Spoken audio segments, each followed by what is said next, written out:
Swear around everybody. You would swear around God. God can show up right now and sit on this couch, and you'd say, "What's up?" Yeah, well, I mean, hey, if God's going to say that to me, he's just going to judge me by some words? I think God's smart enough to know there's actions out there that might prove me worthy.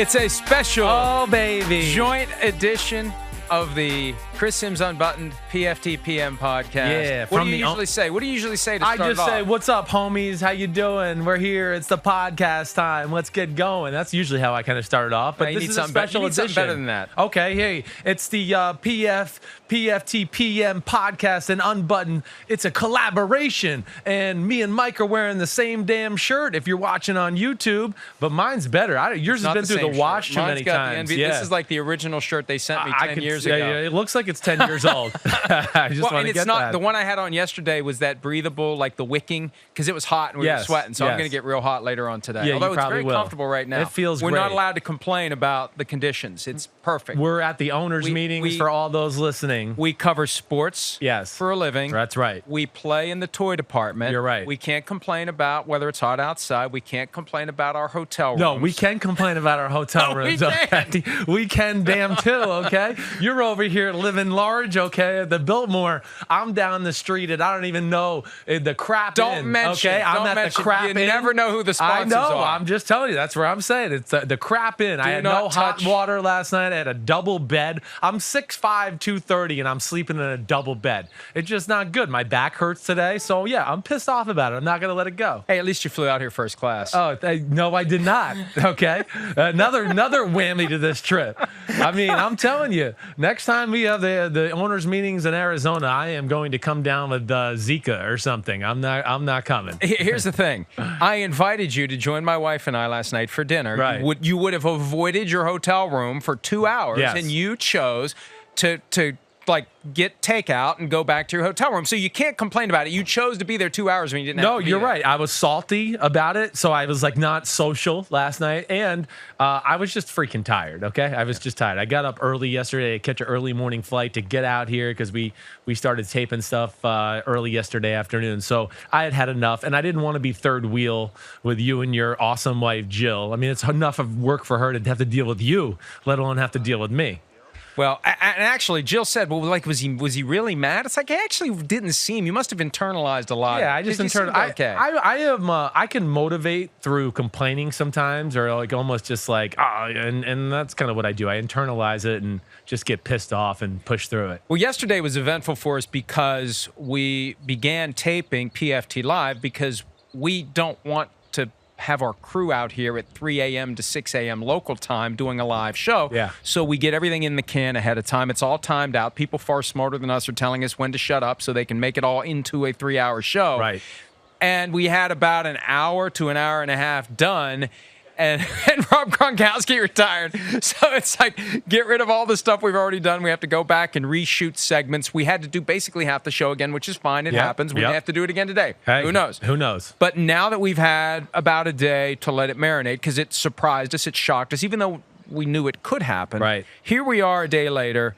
Where do you feel? Where do you land? What do you think about Gronk calling it quits? Gosh, it's sad for me. I just think the big thing is he is such a special player, such a special personality, and he's been arguably, and I think you agree with this, one of the best weapons mismatches in football over the last 9 years of his career. And let alone not only being the best weapons or mismatches in the NFL, but that guy on the best team and the best franchise since the start of his career as well. So he is an epic piece of not only the New England Patriots fabric, but also the NFL. And it's a historical combination, Brady to Gronkowski. And that's where, I will be sad to see it go, but I understand it with Gronkowski. I mean, come on, such a special guy, but he's been beaten. His body has been absolutely beaten to death, okay? And I understand him going, man, I don't know if I can muster up the courage and everything again to go out there and fight through a season. It is still jarring to hear you say that into a microphone. Yes, and I know. I am concerned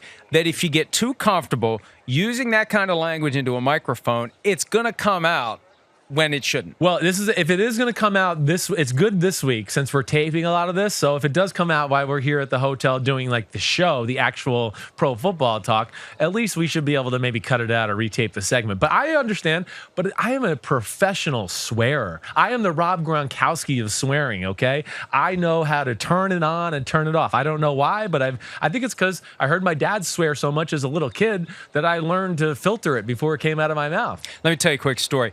I went off to college in 1983, and it was stressful, and it was difficult, and I'm in a dorm, so every other word's F this, F that, F this, and you get used to saying it all the time. Sure. So I came home for a weekend, and my sister was there. She's 9 years older than me, and I was talking to my mom and my sister, and I let an F word fly.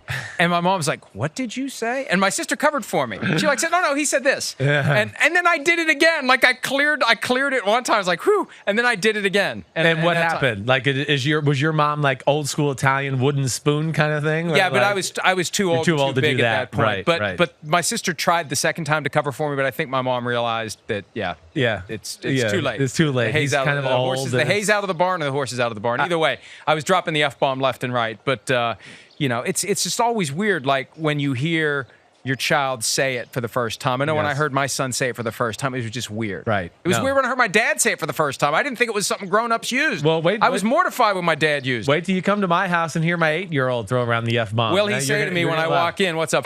Well, probably yes, because I'm probably going to tell him to say that, but something along those lines. And I'll tell him that you have you're in the trust tree, so he can let the F-bombs fly, and it always makes people laugh when they come over to my house to hear an 8-year-old throw out some adult swears. So back to Gronk, we're going to have Drew Rosenhaus coming up later on the program. We talked to him for about 15 minutes, and he had a lot of great insight. And one thing that he has said in the aftermath of Gronk retiring, there is a chance we're going to have a little Roger Clemens thing where maybe he'll come back during the season. Now, I don't know if Bill Belichick wants that, but in theory, he could come back, help them out if they have a need, come back and play part of a regular season, get ready for the postseason. He was great in the postseason last year. Phenomenal. Maybe we do see Gronk come back. I don't think it's crazy. I was surprised to hear that right off the bat. I just, yes, New England does not seem that type of team to always accept that. Rob Gronkowski seems like a guy who's kind of all in, like either I play or I don't.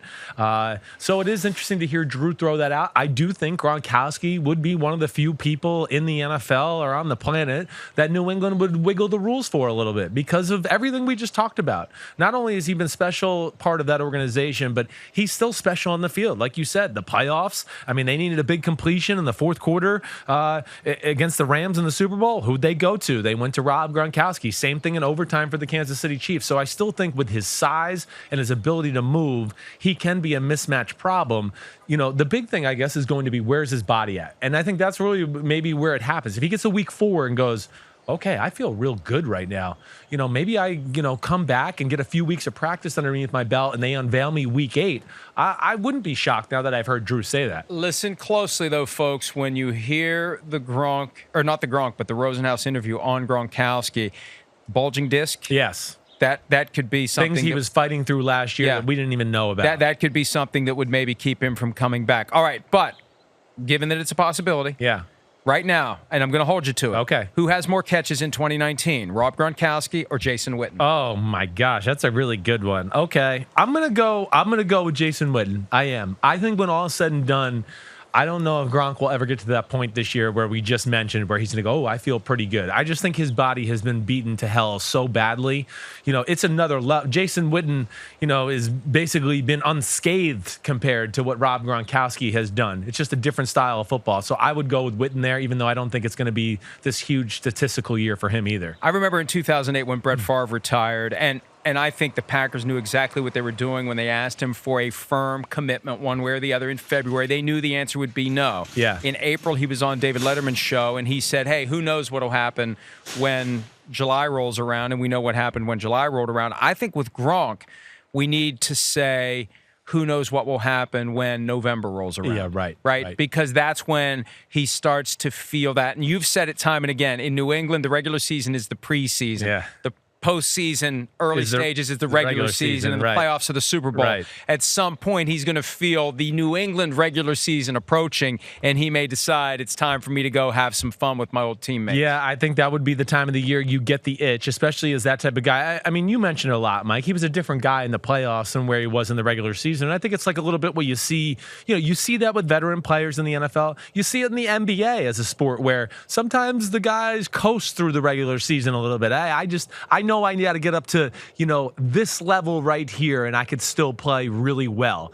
Even though there might be more in the tank to push the limit a little bit. But then when you get to the playoffs, that's when guys can start to go, okay, there's no tomorrow. If we lose, I got nothing to save my body for. And, of course, it's playoff football with everybody watching, the intensity, the money that's on the line, all of those things. Yeah, bring the veteran players kind of maybe to a level that they hadn't reached all season long, to where the playoffs, they're capable of doing things that we saw them do in their prime, because they've been measured out throughout the year. Have you given any more thought to what you think the Patriots will do? You've got 4 options. Yeah. The guys on your roster, free agents who may be out there, and Peter King added in Football Morning in America on Monday that Jared Cook will indeed sign with the Saints. Okay. He's not going to have a change of heart and go to the Patriots. Right. Trades or the draft, and maybe it's a combination of the 4, but any more thought on what you think they do? Yeah, I don't know if there's a free agent out there. I mean, the free agent list of tight ends that are available right now is not very big. There's some guys like Austin Seferian-Jenkins who are out there who would fit the mold of that, but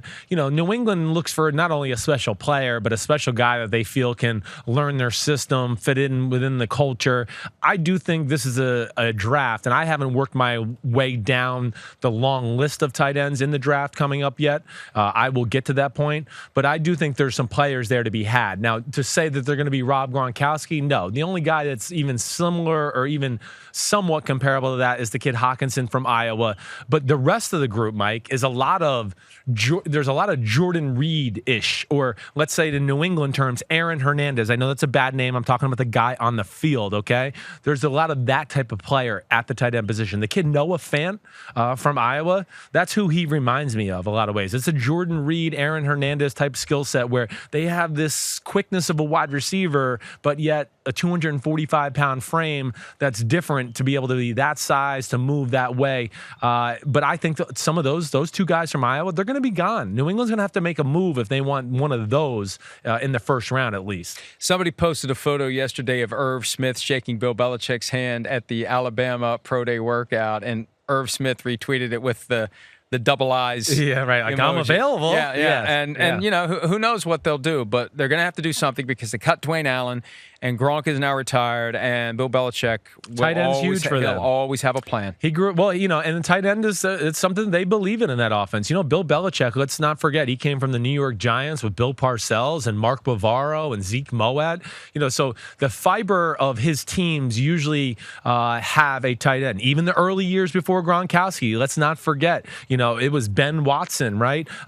Daniel Graham out of Colorado was so it is something they've always valued, that position. Why? Because it makes them more multiple. When you got to play the New England Patriots and there's a tight end on the field that can do a little bit of both, you don't know what the hell they're going to do. And they like that. Oh, they're going to run the ball and smash it down your face. And then the next play, they spread it out and throw it all over the field. That's the kind of guy they look for at the tight end position. And it's not going to be easy to replace the Gronk man. It's kind of a different experience doing this here. Well, you should be used to this now, although when you are doing the Chris Simms Unbuttoned podcast at the NBC Sports Group studios, the stuff going on behind you really don't see because you're looking this way. But right. You've got people walking by. I know. And they look over like, oh, are those guys somebody? And then they realize, no, they're nobody. Well, I see people I know, too. So if I end up shouting out people that go by, like I just saw a few people in that group there were some wives of head coaches there that I wanted to say hello to, but I refrained at this time. But you're being professional for a change. Yeah, I'm being professional for a little bit, at least for now. All right, well, let's do this. We're going to answer some of the questions that have been put out there for the joint posse has some questions. The PFTPM posse. And they usually have good questions. And I tell you what I've done over the...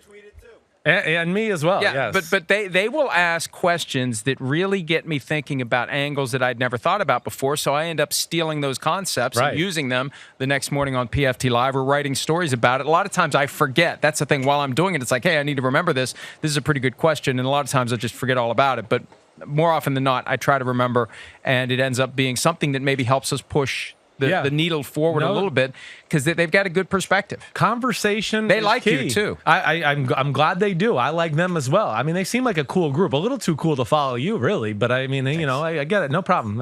Yeah. They like you more than stats. Okay. They hate stats. Well, that's a low bar. I mean, stats. I mean, gosh, I don't even know. Yes, I know they don't like stats. So to say that is not really a compliment. They bought me a Christmas present. Remember that Kiss Arena Football League jersey that I wore that one day? Yeah, Were you on that day? It's signed by Gene Simmons and Paul Stanley. I've Weren't seen you there it. that day? I think I was there that day. I can't remember Gene anymore. Simmons did not wipe his ass with that shirt. Oh, that's good. That's good to know. Thank you for that visual. I was waiting to hear that. But I will say this about your posse, and even reading comments on Pro Football Talk, I agree with you. There's times where I go through the comments, not that I really want to know what every person is saying, but it stirs up conversation. And I think that's why you and me work together, because we talk things out sometimes. Like, I haven't thought of that. And you go, whoa, well, you're not a dumb football player. You made a good point today, actually. And that's where we have fun. I assume you have not read the website today, but you I gave actually me, wrote I know a story. You did, the 4th and 15. That's right. I saw it. And it's something that they need, because if they start rolling out these stats about what happens on 4th and 15, wait a minute, this is a different kind of 4th and 15. It is a different 4th and 15. This is 4th and 15 after you've just been shredded for a score, right. And you're going to be even more tired than a normal 4th and 15. Exactly right. I think that, and the other point I saw you wrote in the article about, and for all those out there listening, we're talking about the 4th and 15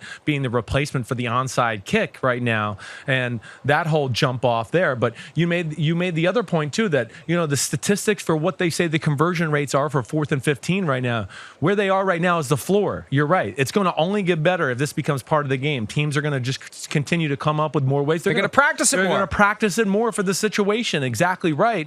And, hey, the other thing I worry about this, I just worry, kickoffs have been part of the game. Why can't we just go back at least for the onside kick to the old rules? I do want that. I also worry about 4th and 15, roughing the passer or a pass interference that was very judgmental type of call, and all of a sudden the team gets a first down. I don't want the team that's far behind and has been dominated for 57 minutes of the game to have too easy of an away back into the game. That's not always fair to me. I guess that's where I get worried about it in general terms. I am amazed, though, that 7 of the 8 members of the competition committee have signed off on this proposal from the Broncos. The only holdout is Giants co-owner John Mara. So we'll see. It takes 24 owners to pass the rule. And maybe they'll pass it on an experimental basis. I don't know. But here's the thing. From a business standpoint, it's good to have an opportunity for the team that is losing to pull the game back to something where they can either get to overtime or win the game, because they don't want people to turn the channel. No, and I if know. You've got no realistic chance to keep possession,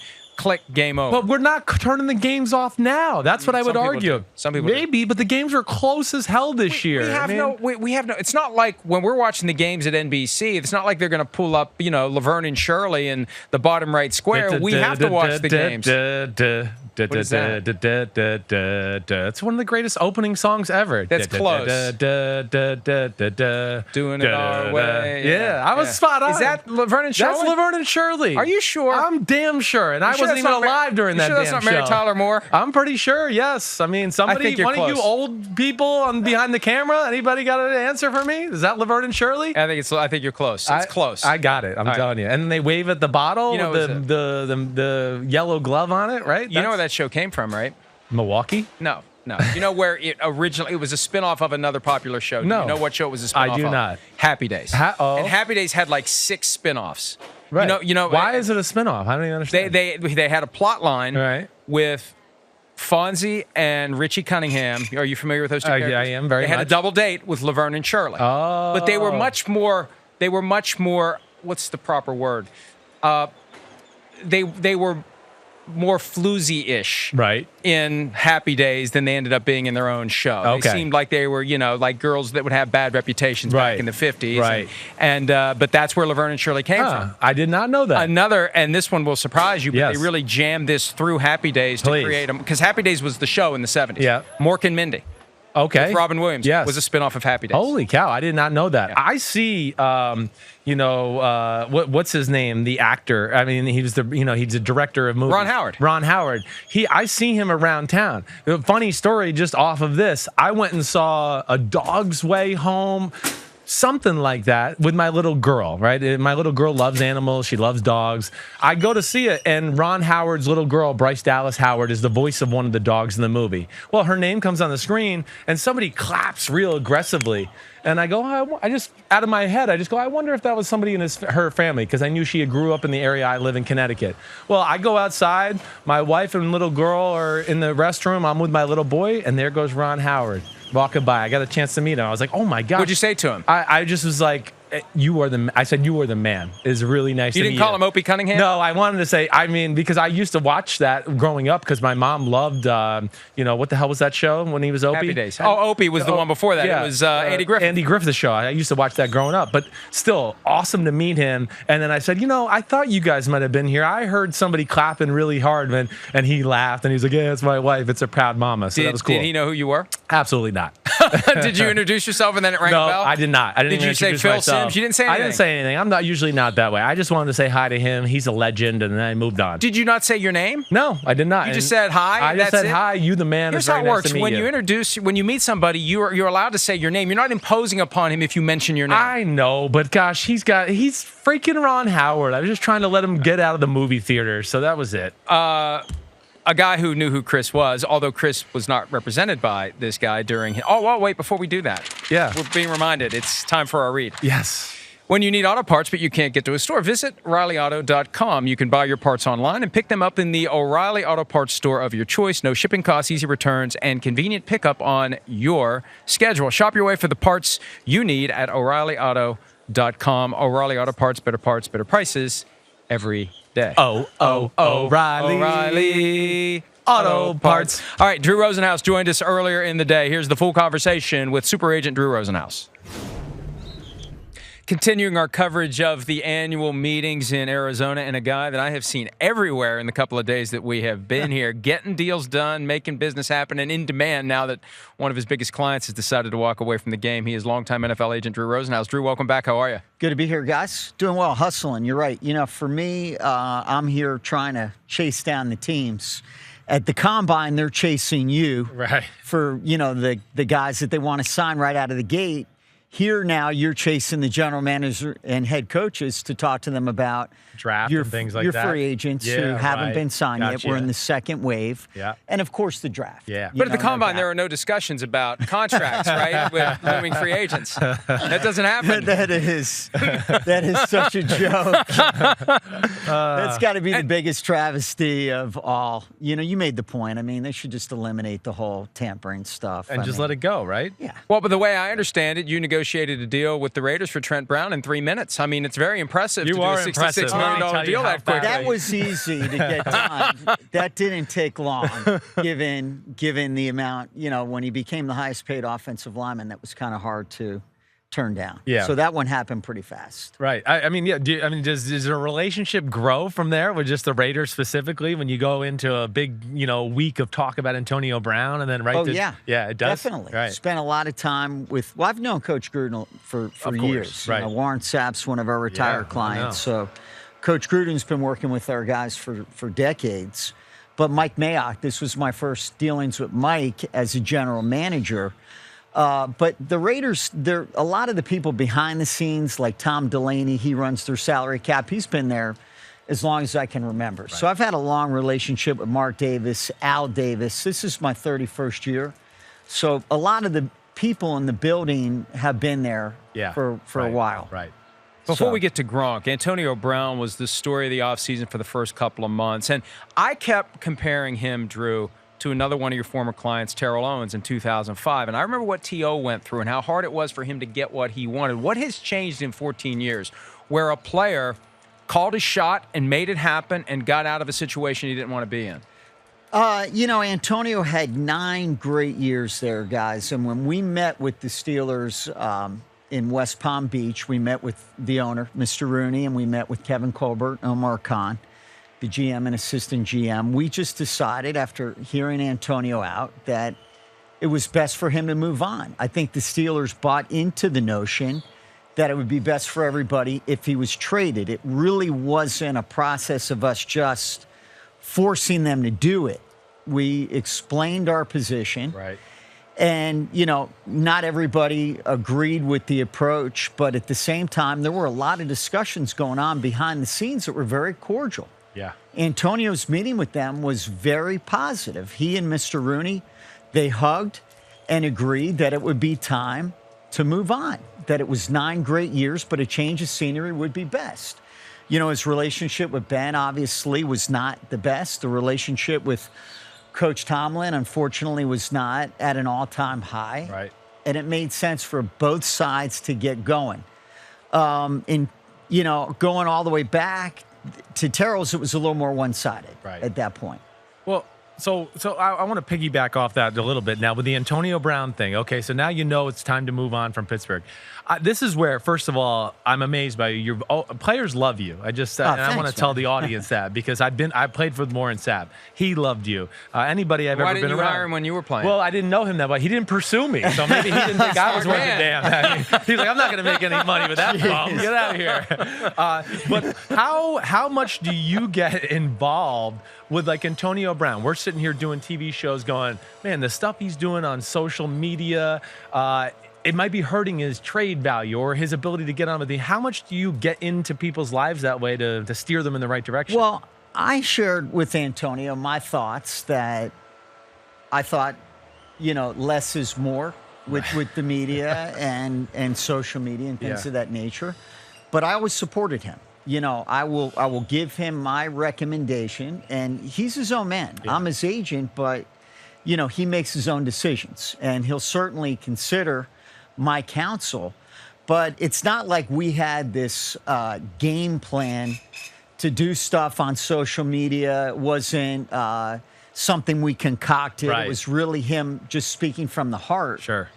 A lot of this was very emotional for him. He wanted to play in that last game very badly. He wasn't able to do that. The team decided not to. He was hurt by some of the comments that came out within the organization about his conduct that week and whether he gave up on the team, et cetera. Right. So a lot of this was pure emotion from him. So it wasn't a scheme as much as he was reacting to a new set of circumstances. Right. And you just let him sit back and do his thing, even though you've made a recommendation on how you think he should handle it. Again, you support your clients as much as you can. You try and guide them, but it all worked out in the end. He's very happy. Hopefully the Steelers are happy to move on and put that behind them. They got a couple draft picks. They've drafted really well in the past. I've heard Kevin Colbert make, a statement when people talk about, wow, a 3rd and a 5th. Yeah, right. I want to ask you that next. But he made the comment recently, hey, that 5th could turn out to be the next Antonio Brown. Sure. Antonio was drafted in the 6th. Right. You never know. They've done a great job with the draft. Do you now call him Mr. Big Chest? I never called him that. I've always called him AB, but, we've had a great relationship. I spent a lot of time with him because he lives in South Florida. So we're neighbors, and we got together quite a bit and kind of talked through this. It wasn't easy. It was very painful for him because he loved his time at Pittsburgh, and it was a painful divorce for both sides. This wasn't something that we went into the last game and said, you're never going to play for the Steelers again. This just happened. This wasn't a long time coming. Right. This was something that really blew up at the end of the season and led to the parting of ways. Right. Rob Gronkowski's decision came out of nowhere yesterday, even though we were watching and waiting and we knew there was a chance he was going to retire. From your perspective, when did you know that he was calling it quits? I thought he was going to come back. I really thought he was going to come back. I remember talking to the Patriots and telling him I'm pretty sure he's coming back. Wow. That was just my guess because, Rob loves to play the game, and he finished the season so strong and he was healthy. At the end of the year, he got a quad injury in the Super Bowl, but he was relatively healthy. And it was great to see him get back to playing that way. So I thought he would come back. But as the time went by and, I'm talking to the Patriots and they're wanting to know what he was going to do. And I called Rob this week. I said, Rob, I think I'm not trying to pressure you, but I think it would be great to let them know so they can plan accordingly because you'd be a big loss. And Rob's response at that time was very lukewarm. It wasn't like, I'm leaning one way or the other. So that's when I had a feeling. Yep. But it wasn't until he called me yesterday. And it's one of those phone calls you never forget. I'm on the phone and I'm dreading it as he's telling me, because it's so much fun to see him play. Sure. Just the fan, forget the agent, and just so much fun being involved with going to the games and being a part of his career. I'm going to miss that. Yeah. These 9 years have been extraordinary with him. There's only one Rob Gronkowski, so I was clinging to that. So I was like, Rob, are you sure? Is there anything I can do? Can I call the team? Can I talk to them about you taking the offseason off? Maybe taking it easy on you in training camp? Yeah, right. Perhaps Jason Witten pitch count, something like that. Right. He said, "Nah, Drew, this is it. Yeah. I've thought it through, and I'm ready for something else. I've had enough of football." Ultimately, do you think it was just his body being beaten to hell that said enough is enough? I think so. Yeah. I think last year, what people don't realize is Rob played with an Achilles injury. Right. He had a calf injury. He had a quad. He had a bulging disc. He's had 3 back surgeries. He had a bulging disc. I was worried that would lead to a 4th surgery. And for a lot of the season, he wasn't himself. And I think Rob is accustomed at playing at such a extraordinary level. I don't think it was very comfortable for him to play at a level that wasn't up to his standards. Yeah, sure. And so I think that was tough. Did you have any discussions, Drew, with the Patriots about some sort of a reduced load, a pitch count, less practice time, save him for the postseason, because he was the old Gronk again in the playoffs? I did, yeah. And the team was very open to the concept of working with him. Right. And we got together with Coach Belichick last offseason to try and adjust some things to make it work for Rob. Because Rob considered walking away this time last year. Well, that's what I was going to. How close was it last year to calling it quits? Pretty close. Yeah, it was. Pretty close. I think if they had won the Super Bowl last year, he would have retired. Well said. That's a good point. It was at this time last year I was meeting with the team about Rob coming back, and he decided to come and do it. He went and he met with Coach Belichick right before the draft and made the commitment that he was coming back. Yeah. And I think you're right, Mike, winning the championship, because he said that to me yesterday. So, Drew, I won another championship. It's 3. The time's right. Yeah. And he doesn't have any set plans. There's going to be a lot of opportunities for him, whether it's a studio host, whether it's a sideline guy, a la Anthony Siragusa, what he used to do, Right. fun stuff. The Terminator, that's what we're calling for. We right. want him to be We Arnold pulled up Schwarzenegger. all the lines from the original Terminator. It's only 17 lines. He doesn't have to deliver much. They do a reboot of the original Terminator. All he has to say is, "I'll be back," and off we go. You know what? That would be awesome. I could see him doing a lot of things. He'll be very successful. He walked away from $10 million. Yeah. He walked away from $10 million. The Patriots obviously wanted him back. That was never a question.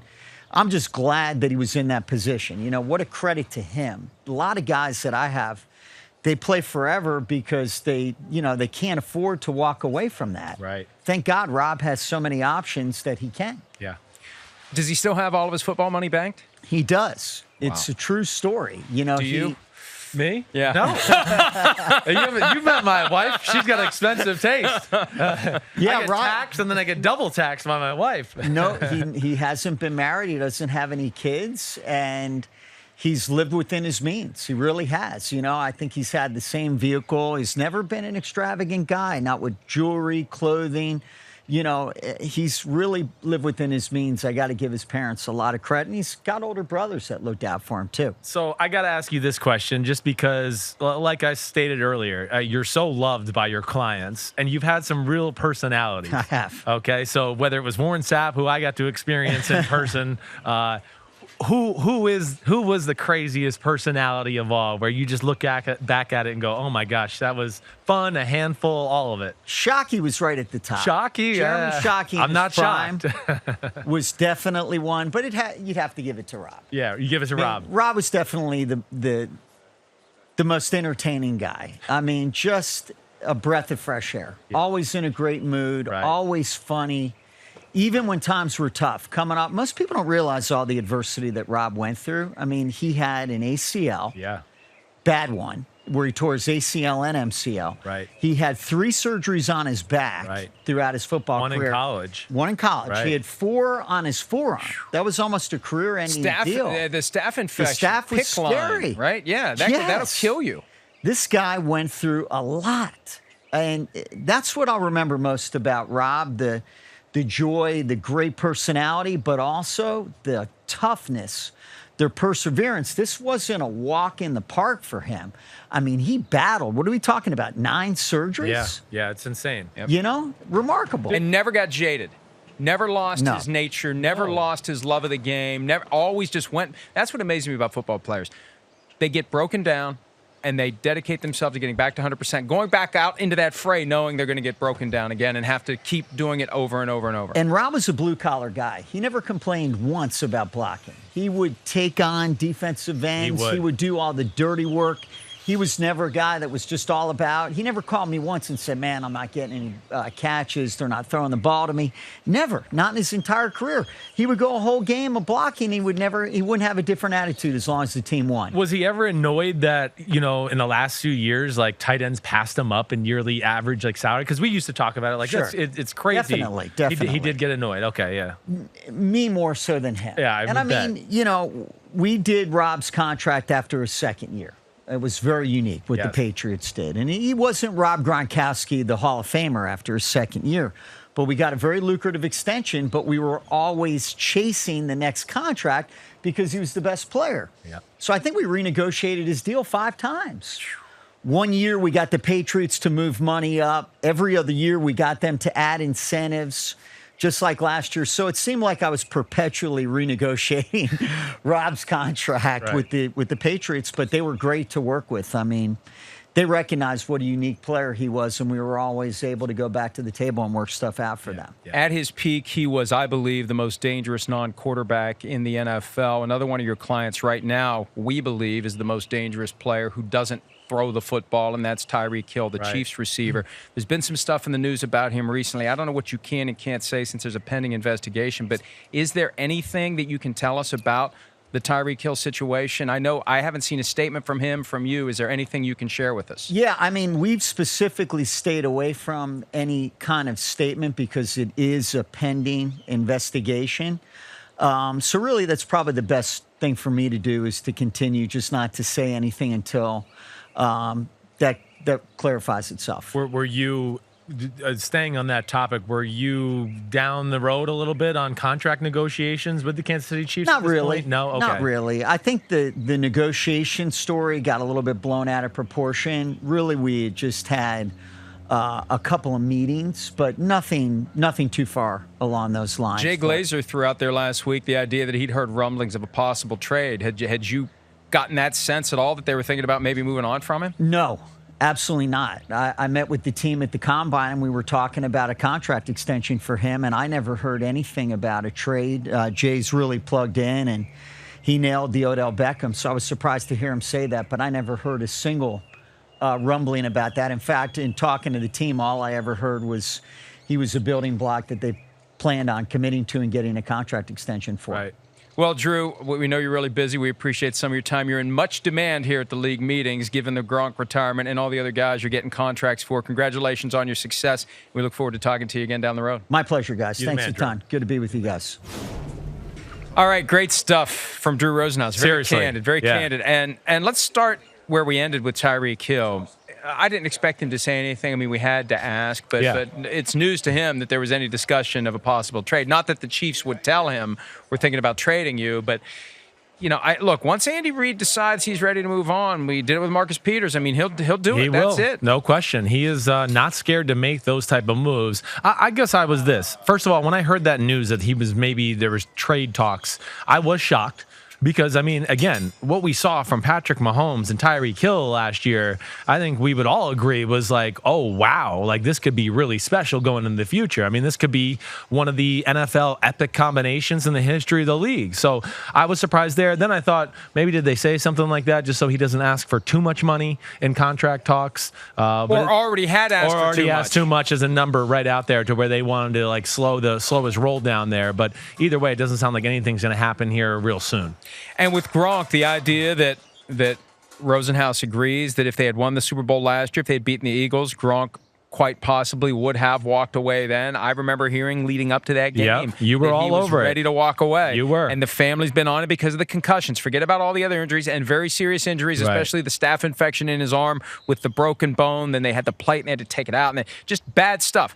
But the concussion's the thing that caused the family to work on him at length to get out, and now he's out. Although apparently he could come back. Yeah, well, and I thought it was cool that he kind of confirmed what you had always said, that you thought if they had won the Philadelphia Eagles Super Bowl 52, that he would have probably retired after that one. So that kind of justifies you there as being the oracle for 4 seconds in your life. Way to go! That's my nickname. I'm the oracle. Thanks. But Thanks. You know what I always find crazy? I'm actually just Drew is a great dude. He's one of my favorite agents. Just to talk to. What is it about him that gets him all these players, all these different personalities always? And he gets guys that are straight-laced and guys that are a little rough around the edges, for lack of a better phrase, to where I'm just amazed at what he does and the kind of players he pulls on a yearly basis. And recruiting is part of it, but the other side of it, too, is you have to give them the proper level of service or they will move on. And plenty of agents do get fired by their players because the players have expectations that aren't necessarily met, and sometimes the players think they're bigger stars than they are. But, he balances as many different relationships as really anyone in the business. At one point, he had over 100 clients, and it's just him and his brother, and it's not easy to do. It's a tough business because, look, you're spinning plates. The old trick where they spin that you're constantly, and plates are going to fall, and you just have to keep moving, and he's been doing it for 31 years, so he's got to figure it out. I can't imagine. I couldn't be an agent. I know that. Are you ready to... yeah, let's go. Ready to answer some questions? Yeah. PFT, PM Posse. Let's see what they got for us. We have not read any of these in advance, but they have been pre-screened. Good. I'm not an actor, so... Okay. Brady at BFlow Faux Show. Rosenhaus says Gronkowski could return over under 0.5 snaps in 2019 from Gronk. I'm going to go with the under. I am. I'm going to say that he stays true to the retirement, even though I do think he might get a little antsy and itchy come October, November. I still think at the end of the day, he's going to realize that his body is beat to crap and he won't do it. Yeah. I almost want to say I want to see him maybe he takes a year off and then rethinks it the next year. Yeah, because he'd be 31. Right. It's not like he's going to be that old. I don't know that the Patriots are going to play that game. I think from the Patriots' perspective, there's no separate set of rules for anyone. Mm-hmm. And if we do this Roger Clemens deal where you show up for half the season, we're making an exception, and that's not a road we want to go down. And it's one thing for Gronk to be interested in doing it. It's another thing for the Patriots to want to do it. And it makes me think of when Brett Favre decided to unretire. The Packers didn't want him. Yeah. So he went through this dance of showing up and forcing their hand. The salary hits the cap again, and they had to trade him. I mean, if Gronk wants to play and the Patriots don't want him, all he has to do is unretire, and they may very well release him. Yeah. I just don't think he wants to play for anybody else. I don't think he wants to undermine that relationship with the Patriots fans. That will pay a lot of bills for Gronk over the course of his life. You're exactly right. I mean, yeah, gosh, what has he got? A Dunkin' Donuts deal up there? I mean, yeah, he's a legend in there. I mean, really, where does he rank in the pantheon of all-time Boston sports heroes? He's really up there. I mean, I know he's not Brady or Bird or Ted Williams, but he's that next group down, maybe with Big Papi and Pedro Martinez of these legends. Yeah, but I mean, you got Larry Bird. I know. You got Carl yeah. Yastrzemski. Right. They're in the upper class. Brady, Bird, Bobby Ted Orr. Williams, maybe Bobby Orr. That's the upper class. Is Gronkowski? I'd be interested to know from the New England fans. Is he in that conversation, or is he the next group down? Probably the next group down. I would think so too. But the thing is, if you leave and you play for somebody else, you go another peg down or another peg down, especially if you end up playing for a team that the Patriots have to deal with on a regular basis. Right. All right, next one. Mike likes dirt. Ooh, Who are the most? You do like dirt, don't you? Yes, I do. Who are the most fun football players of all time? Where does Gronk lie in those rankings? Ooh. Most fun. Yeah. Who were the most fun guys when you were playing? Well, most fun, I mean, Warren Sapp. Okay, that would be the first one. I mean, he was pretty fun, really. I mean, Warren Sapp, the first game I ever played in, we played in Tokyo, okay? He wore the Karate Kid headband all week while we were in Tokyo. And that's probably offensive to the locals. Well, I don't. They loved him. Yeah. You should have saw it. I mean, he was as big of an attraction as Godzilla. I mean, they were all over him, okay? Then, first play of the game, Mike, he breaks through the line of scrimmage, slams Curtis Martin to the floor, and took I want to say, what is it, a karate bow, put the hands together and bowed. The place went electric. So, yes, I mean, I don't know. If they obviously didn't find it disrespectful, but Sapp would be the number one guy for me. I know he's not everybody's favorite, but he was entertaining nonetheless. But, I think of Sapp's. I was there with Keyshawn Johnson. I played with Albert Hainsworth. Those are some of the names that jump out to me right off the bat. But all time, who else do you think you're going to? Who else? Jim McMahon. Jim McMahon. One Deion of the most, Sanders. Yeah, an acquired taste. Right. But McMahon was that guy who would stick it to the man. He had the headbands he wore back in the '85 playoff run, where he kept getting fined. So he finally wore one that just said Roselle, the name of the commissioner at the time, and he mooned the helicopter, something that you would probably do. My kind of guy. Super Bowl week. He gave me a headband. He gave me a headband at the week after the Super Bowl. I was being a pain in the ass 6-year-old at the Pro Bowl. Shocker. Yeah, shocker. And I was banging a golf ball on a hotel hallway, and it must have been his room. And he stuck his head out, and I looked a lot like my father. I think he put it all together, but he was looking at me like, "Who are you, you little crap? That's disrupting my nap time." But he gave me an Adidas headband. I thought he was pretty cool after that. Yeah. Who else are we missing? Because like Gronk and Jim McMahon, you're right. They could do no wrong. I think even people who hate New England are still like, the Gronk's okay. I can deal with it. There were some renegades back in the 70s, like a Lyle Alzado type. Yes, right. Just some of those colorful, over-the-top personalities back as football was growing in the 70s. Frenchie Fuqua, the Steelers running back, who had the platform shoes with the goldfish in them. And my dad, and I'll never forget this, back when they used to do, and I don't know, some of the teams may still do this, they'll do the traveling basketball tour where it's a group of the players and they'll go play the Yahoos and all the little, towns and burgs in the vicinity of where they are. They came to my town. The Steelers came to my town. Right. And they played basketball against a group of locals, and my dad took me. And after the game, they're signing autographs. And Frenchie Fuqua was signing autographs, and my dad handed his pen, and Fuqua signs the program or whatever, and he goes on, he doesn't give the pen back. And my dad, he was getting that damn pen back. Mr. Fuqua, my dad, Mr. Fuqua. Yeah. And my dad was just like, he's an older guy. Right. Mr. Fuqua, that's my pen. It's like, yeah, you tell him, Dad. That's right. Just one of those things I'll never forget. Frenchie Fuqua, very colorful figure back in the day. What about some of the nitwits we got right here? Who jumps to your mind with lovable personalities? Casey, you got anybody that comes to your mind? Anybody else that we're missing? Like Carrie Bradshaw, actually, for a quarterback, was kind of that way. Where it was like, I'm not trying to, for lack of a better phrase, it's kind of like, goofy, didn't take him all that seriously. Think about Bradshaw, how long it took him to figure out how to play football at the NFL level. Right. Today's NFL, he'd be back in Shreveport pumping gas. No doubt. You never get 5 years now. He'd been cut after year 3 or 4. You're a bust. McNown, is that it? He'd have been Cade McNown. Right. He'd have been gone. Right. Marshawn Lynch, stats mentioned. How did we forget Marshawn Lynch? You're exactly right. That's definitely in the conversation. I feel like we're missing a few other ones too, but that's what happens when. What did you say? John Matizak? Matuzak. Right. Exactly enough. Right. Yeah. Close enough. Yeah. I mean, Ditka, I guess back in the day maybe would have been. I know we're missing some here. Like Antonio Brown is probably one of the big characters we've seen in recent history. Well, and then there was that era where they would be hungover and they'd play football the next day. Max McGee, right. the performance he had in Super Bowl I, he wasn't supposed to play. I think he was still drunk during Super Bowl I. And Len Dawson with the Fresca and a cigarette. There, right? Yeah, I mean, Joe Namath. That's unreal. Right? Yeah, Joe was in that combo too. Next question. Arkel81, do you buy into the Eli is done narrative being bandied about by football media circles? I personally believe Eli has something left in the tank. His O-line has let him down the past few years. There's no question the O-line has not been great. There's no doubt about that. But I could rattle off teams that have worse offensive lines than Eli Manning and the New York Giants, too. I think that has to be taken into account. One of the reasons we always talk about the O-line being so bad is because Eli can't move or get out of the pocket or get out of harm's way, or he's not willing to stand in there and make a throw when the pocket is collapsing. Instead, he just goes down, and we go, oh, look at the pass protection. And I want to go, well, no, here's a play that Tom Brady had or Ben Roethlisberger had that's very similar, and they stood there and made the throw, and it was a 20-yard completion. So am I buying that Eli Manning is, yes, Eli Manning is towards the bottom of the list, if not worse, out of the top 32 quarterbacks in football, and I'm not trying to be a jerk. John Mara got very upset yesterday. Right. Did you see that? He got very upset because people are writing that there's a sense of loyalty that is keeping Eli Manning with the Giants. Well,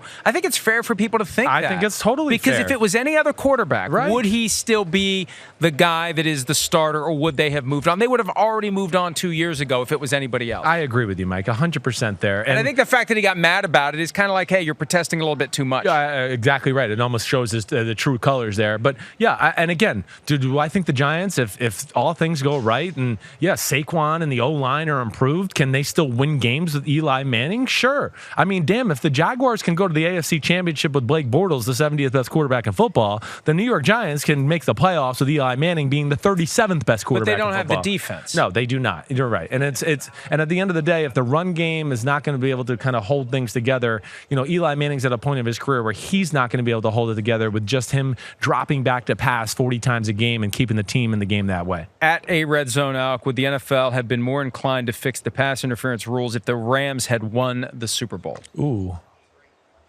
I know my answer. No, they don't care. They think it's a 100-year storm, and yes, we're fine. There's never going to be a bad call like that again, and and now they're going to fix it, but they're not going to. If they do fix it, it's not going to be the fix necessary. Way we want, right? Where you can call pass interference after the fact if it's not called during the game, but I don't think they care. If the Rams won the Super Bowl, I don't think it matters. No, I don't think it matters either. We can go through the test of or the history of time and go through a lot of game altering calls that maybe put a team into the AFC Championship or the divisional round where we'd go, ooh, that's suspect, and then they went on to win something. So we can't go back and change history. Human error is part of it, and I agree with you. I don't think it would have been any different. At Longhorn Justin, this is something we touched on Longhorn? earlier. Hook 'em. But let's go ahead and answer this Hook for 'em right there. You do that? With the possible new 4th and asshole. 15 rule as an onside kick, I don't like that the offensive team could get the first down via a defensive penalty. With an onside kick, it's impossible to get the ball back by penalty. You have to earn it. What are your thoughts on that? I think that's spot on. That sounds like a smart Longhorn right there. I like it, let alone I know we talked a little bit at the top of the show.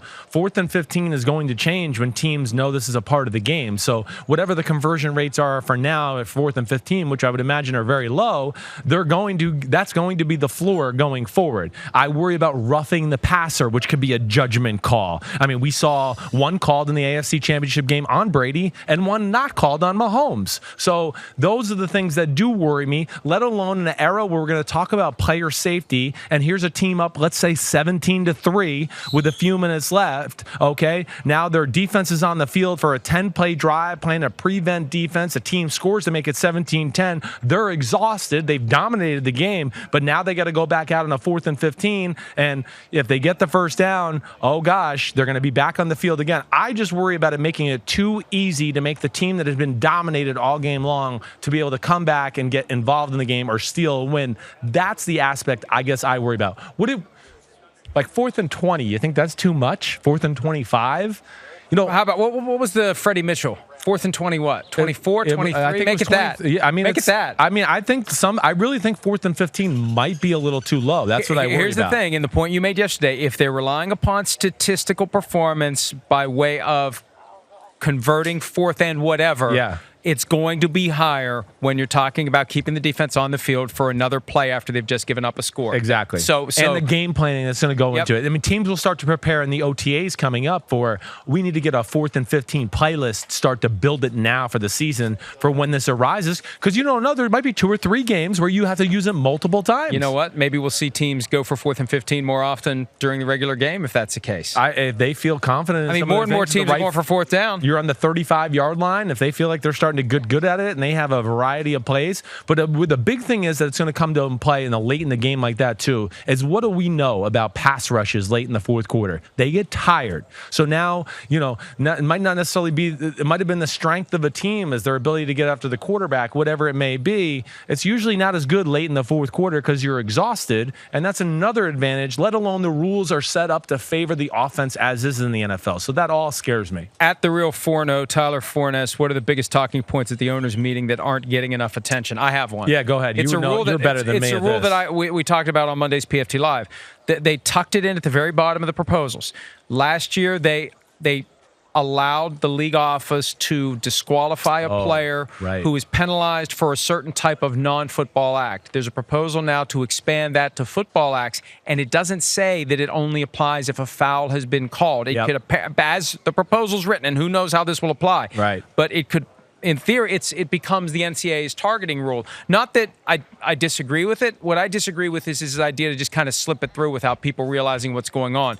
But this could be a significant change. If you can have Al Riveron or one of his lieutenants at 345 Park Avenue buzz the referee and say, hey, we see something here on replay where there was somebody lowered their helmet and jammed it into an opponent. We think that guy needs to go to the showers. We're exercising that power to do it. That's just even more power that comes out of the stadium and goes to that central location. And I know that teams are concerned about it. Coaches are concerned about it. They don't know who's in that room. They don't know who's influencing those guys. And this idea that the league would have this ability to basically run every game from the league office, that concerns people, and this is another power that the league office would have. Do you like this one?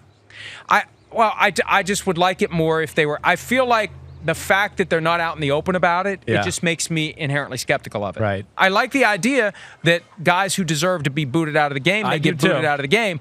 I just don't necessarily think it's a decision that should be made off-site. Yeah, well, I guess this is where I would go. I do like it. Like, okay, let's just say, we see those scuffles that break out during a game a lot of the times, right? And we don't really know what happens, what started this scuffle, whatever. Then we go back and they find a high end zone replay where, look off in the distance there, blah, blah, blah, cheap shot of the other guy when he wasn't looking and knocked him to the ground. Like those instances, I look at those and go, yeah, you know what? I got no problem with the NFL finding that and going, hey, Johnny Safety over there just took a cheap shot like an asshole, and now we got to kick him out of the game. I kind of like that. For Leonard Fournette last year, running across the field and doing that. Like, if that had squeaked through the cracks to where the referees didn't realize he had come off the sideline and wasn't in the game, right? I'm all for the NFL going, hey, wait, they had a guy in the scuffle down there in the end zone who really ran 70 yards across the field from the bench. You got to kick his ass out of there. I'm all for that. The approach by the officials before the league office got involved was to err on the side of not disqualifying a player because the officials don't want to disrupt the competitive balance of the game. They'd rather let the league office decide after the game whether to suspend a guy. And maybe that's the better approach. Instead of running the guy off the field in the heat of the moment, maybe you decide after the fact whether he sits out the next game. Yeah, I'm not opposed to that. I guess what I worry about in those ones, what you do by running them off in the heat of the moment is you stop the potential for another cheap shot later down the road in retaliation or something like that. I mean, there is a point where it has to happen, like the Odell Beckham, Josh Norman stuff. It has to happen. Yeah, but I feel like that the officials in the past have not done it because they don't want anyone to ever say you affected the outcome of a game by sending Odell Beckham Jr. to the showers when you shouldn't have. Right. And here's the thing. If you're going to suspend a player, he's got appeal rights. He's got an opportunity to make his case as to why he should be allowed to keep playing. If you eject a guy, it's not like you can appeal it. That's it. It's done. It's over. So it's a lot of power that gets focused in one person, whether it's the referee or whether it's somebody at 345 Park Avenue. Colonel Kevin, call your shot. How many quarterbacks taken in the first round this year? Give us an over-under. Well, I think the 3.5 would be the over-under. Like, are we going to get 4 in the first, or is it just going to be? I'll go over. You think it's going to be over? It'll be the 3 guys that you have at the top 3: Kyler Murray, Drew Lock, Dwayne Haskins, yes. And then somebody's going to trade into 31, 32 and get a guy there and have him under contract for 5 years. I think I agree with you there too, Mike. So make it 4.5. So yeah, if it's 4.5, I'm going to go the under. I think because I think it's almost 50-50 of whether that 4th guy gets drafted, at least in my eyes. But hey, whether that's a Ryan Finley or maybe Daniel Jones, who I'm not real high on. I don't know why he's in that first round conversation, honestly, in my evaluation, in my opinion. But regardless, yeah, I wouldn't be shocked. I hear you there. I mean, whether it's the New England Patriots, hey, you know what, another team we forgot to talk about sometimes too, with maybe looking at the old quarterback, let's get somebody in there. The Los Angeles Chargers. I wouldn't be shocked if they made a play maybe for the future here, realizing that Phillip Rivers might be coming down in the last year or two. Right, a couple years ago. It was the Deshaun Watson. I know they were very interested in him. I know they were, right. All right, let's get a couple more of these before we wrap this up. How about ASW Pack? Which receiver would you love to see the Packers draft to play with Aaron Rodgers and be opposite Devontae Adams? You're the greatest I've ever seen, forever and ever. Are you yes, done? I'm done. What receiver would you like to see him draft? Oh, well, The receiving class it's impressive. Now, I think the guy that I like a lot, I mean, hey, the kid from Ole Miss, as you know, DK Metcalf is a freak show. The guy I'm in love with, that I got my man crush on, and he could be there when the Packers are picking one of their 2 first-round picks, would be Paris Campbell from Ohio State. He is a guy I look at that, the Packers don't have a guy that can just absolutely instill fear in you as far as going over the top. And Paris Campbell, if I showed you some highlights of him, Mike, I mean, he's a guy that he can catch a lot of 5-yard shallow crosses, and he outruns all the Big Ten down the sidelines for 70 and 80-yard touchdowns consistently. And I think he's got really room to grow as a player. But he'd be a guy I'd look at and go, ooh, he'd fit that system, what they want to do, and he can do everything. XZ, slot receiver. He's the guy I kind of would fancy there. All right, one last question before we wrap it up for today, and this is a very important one. Belfast Pats fan. Whoa, it's Ireland, right? Yeah, Belfast? Chris, Mike says not to ask questions about your hotel room, so what's up with your hotel room? My hotel room is at a double bed. It's crappy. It's dirty. It had no hot water in the shower last night. I mean, me, it wasn't good, okay? That's what's wrong with it, all right? The offer still stands. You can come sleep on my couch No, in my thank you. 800-square-foot luxury I don't want to suite. disrupt, lovers session with you and Jill. Don't worry, okay? I've been married 25 years. That's not a concern anymore. Okay, all right, good. Just wait. All right, that's it for today's edition of both the PFTPM podcast and Chris Simms Unbuttoned. I don't know if we'll do it again this week or not. I don't know either. I figure know. it all out. But, yeah, We'll just do what they tell us to do. That's right. Sometimes. We had fun, though, always. All right, man. You're the man. All right, we'll see you next time. Thanks Peace for your out, questions. homies. Thanks for listening. Thanks for watching. See you later. Say peace out, homies. Peace out, homies. There we go. My homies. My homies.